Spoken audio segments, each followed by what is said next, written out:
There is a reason why Lord Shiva has never been easy to understand, and there is a reason why he was never meant to be. In the vast architecture of Hindu mythology, Shiva does not sit on a golden throne. He does not rule kingdoms. He does not maintain order. Instead, he dwells in cremation grounds. He covers his body with ash. He abandons society. He appears intoxicated. And when the time comes, he destroys everything. To the conditioned human mind, this looks like chaos, madness, even irresponsibility. But mythology was never written for the literal mind.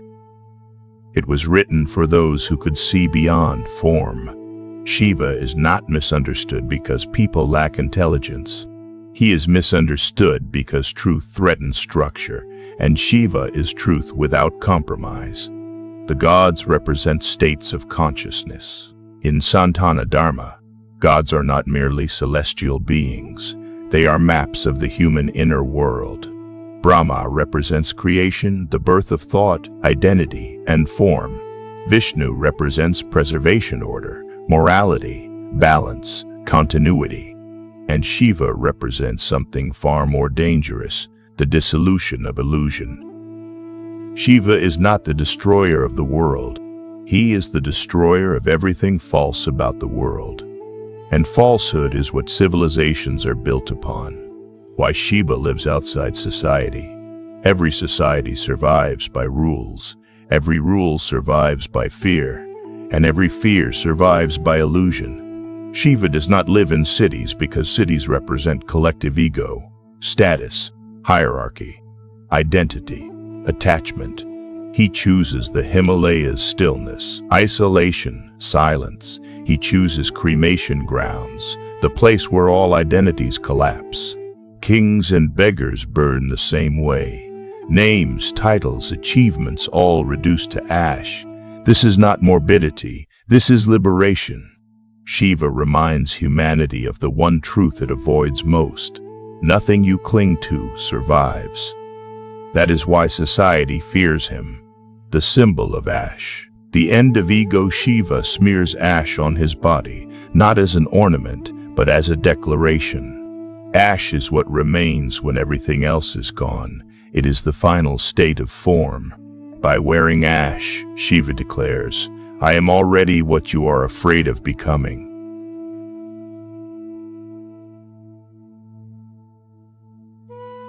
Shiva worship demands surrender, not favors. You don't pray to Shiva to gain more. You pray to Shiva to lose what binds you, and loss terrifies the ego. The so-called intoxication of Shiva. Now we come to the most misunderstood symbol of all. Why is Shiva associated with intoxication? Why is he portrayed as detached, wandering, seemingly indifferent to worldly order? Because Shiva represents a consciousness that no longer needs stimulation from the external world. The intoxication of Shiva is not escapism. It is transcendence. When awareness rises beyond identity, beyond desire, beyond fear, it appears irrational to those still trapped within them. To a society addicted to control, a liberated mind looks intoxicated. To a culture obsessed with productivity, stillness looks like laziness. To an ego-driven world, freedom looks like madness. Altered states have always scared civilization. Every civilization has feared altered states of consciousness, not because they are dangerous, but because they are ungovernable. A man who sees beyond illusion cannot be controlled by fear. A mind free from identity cannot be manipulated by reward. A being detached from desire cannot be enslaved. Shiva embodies this threat. That is why he is portrayed as unpredictable, why his followers are ascetics, why his presence disrupts order. Shiva is not anti-life. He is anti-illusion, and illusion is what keeps systems running. Why Shiva destroys everything. Destruction, in Shiva's context, is not violence. It is mercy.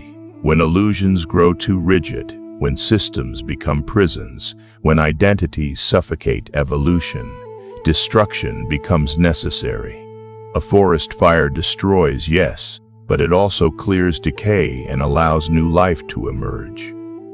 Shiva does not destroy life, he destroys stagnation. That is why he dances the Tandava, not in rage, but in cosmic rhythm. Creation, preservation, destruction, not moral judgments, but natural processes. Why the ego cannot worship Shiva. You can admire Shiva, you can respect Shiva, but you cannot worship Shiva without transformation. Because Shiva does not validate who you are. He dissolves who you think you are. He does not promise comfort, he promises truth. And truth is unbearable to the unprepared mind. This is why Shiva is called the most powerful, not because he rules, but because he is unaffected, unmoved by praise, unshaken by fear, unattached to outcome, power without desire. The necessity of misunderstanding Shiva must be misunderstood.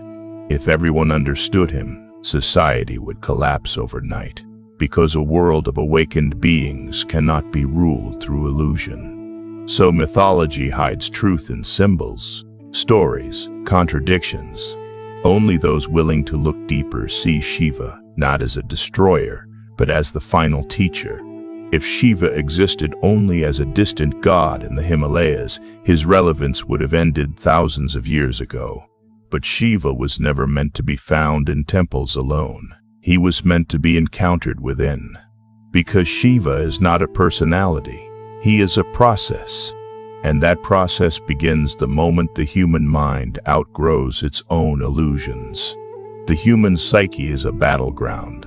Modern psychology speaks of ego, identity, shadow, repression. Ancient Hindu wisdom spoke of the same forces, only in symbols powerful enough to survive millennia.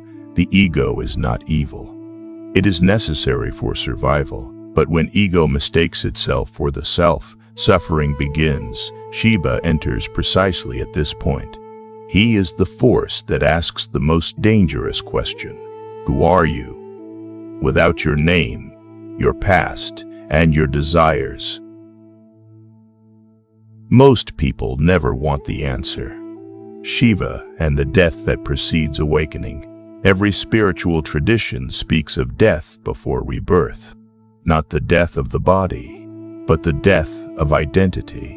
In Hindu symbolism, Shiva presides over cremation grounds because that is where identities end.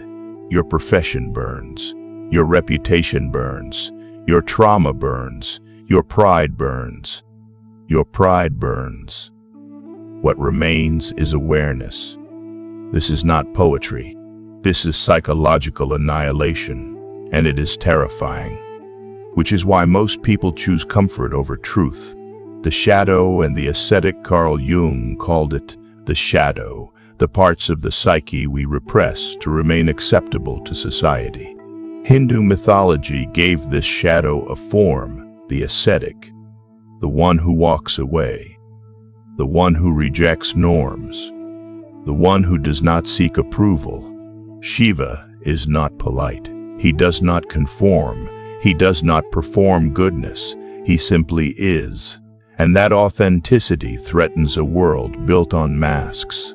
Why Shiva is associated with fear. Fear does not arise from danger. It arises from loss of control. Shiva represents the uncontrollable.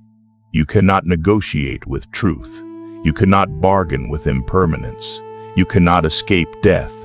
So the ego demonizes what it cannot dominate. This is why Shiva is portrayed with snakes, skulls, and wild landscapes. These are not symbols of evil. They are symbols of raw reality. Life without filters. The snake around Shiva's neck. The snake is fear, instinct, primal energy. Most people try to kill their fear or suppress it. Shiva wears it. Meaning, fear does not disappear through avoidance. It dissolves through integration. This is advanced psychology hidden in myth. Shiva does not conquer fear. He befriends it. The third eye, perception beyond conditioning. Shiva's third eye is not supernatural. It is symbolic of awareness beyond duality. The first eye sees the world, the second sees the self, the third sees illusion. And illusion cannot survive being seen. When the third eye opens, false identities collapse. That collapse feels like destruction, but it is freedom. Why destruction feels like pain? When Shiva destroys, pain follows, not because destruction is cruel, but because attachment resists release. The ego clings, truth pulls away. That friction creates suffering. This is why people fear awakening. Not because it is painful, but because it is irreversible. Once you see, you cannot unsee. The inner Tandava. The dance of Shiva is happening inside every human being. Every time a belief collapses, an identity dissolves, a false dream shatters. That is Tandava, not destruction of life, but destruction of illusion. And illusion always fights back. Why most people stop halfway? Many begin the path of self-inquiry. Few complete it. Because halfway through Shiva appears. And Shiva does not offer comfort. He offers clarity. He does not soothe the ego. He burns it. This is why most spiritual teachings soften Shiva, turn him into a benevolent figure. But Shiva was never meant to be safe. He was meant to be true. The real intoxication. The so-called intoxication of Shiva is the state of consciousness that arises when identity dissolves. A mind no longer anchored to past or future experiences, a stillness that appears unnatural to the restless. That stillness is mistaken for withdrawal. That peace is mistaken for indifference. But it is liberation from compulsion.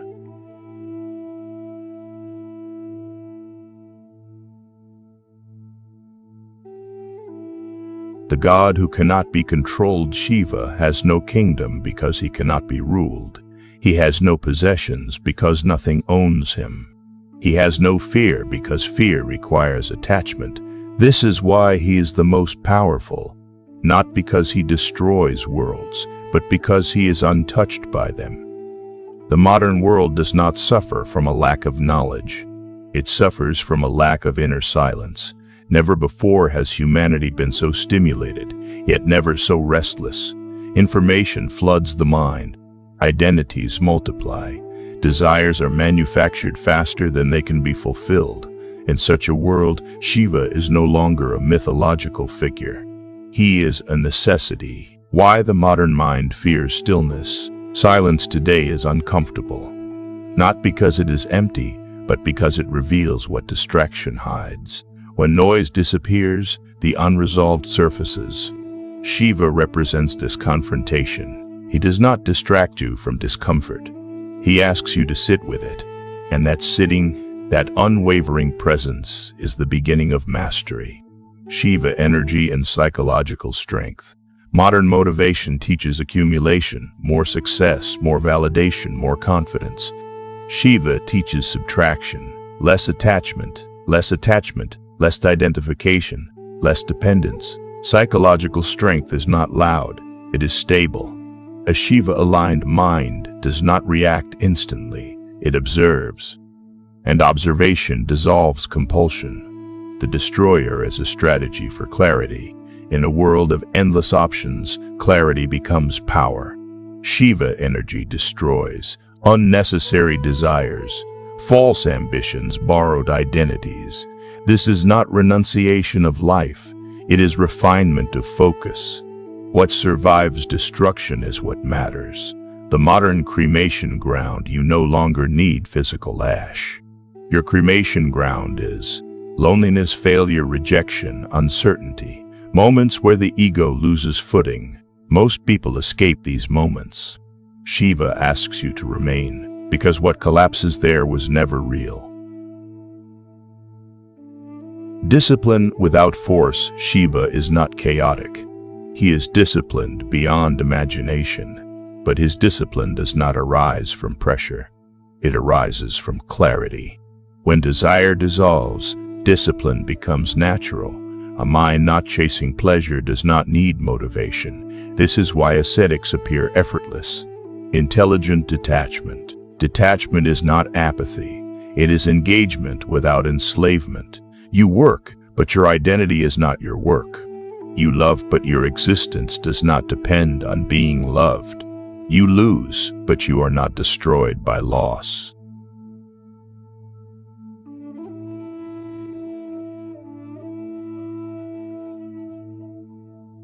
Why Shiva is dangerous. For the weak-minded, truth without filters can destabilize fragile egos.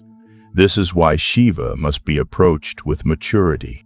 Not everyone is ready to let go. Not everyone should. Shiva does not force awakening, he waits. The stillness that terrifies chaos feeds on reaction. Shiva feeds on nothing. This is why he wins without fighting. A calm mind in a chaotic world becomes unmovable, and what cannot be moved cannot be controlled. The real meaning of destruction Shiva destroys. Illusions that weaken you, narratives that imprison you, fears that paralyze you. He does not destroy potential.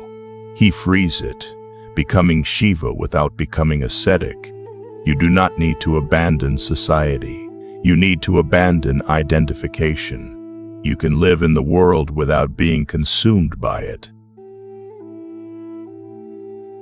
That balance, that razor's edge, is where Shiva lives. Why the most powerful God looks misunderstood.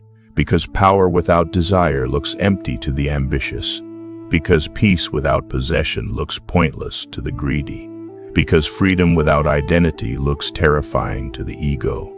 Shiva appears intoxicated because he is free from thirst. He appears destructive because he refuses to protect illusion. If you want comfort, seek validation. If you want power, seek control. If you want truth, seek Shiva. And understand this, Shiva will not build your life for you. He will destroy what is false, so that what is real can stand.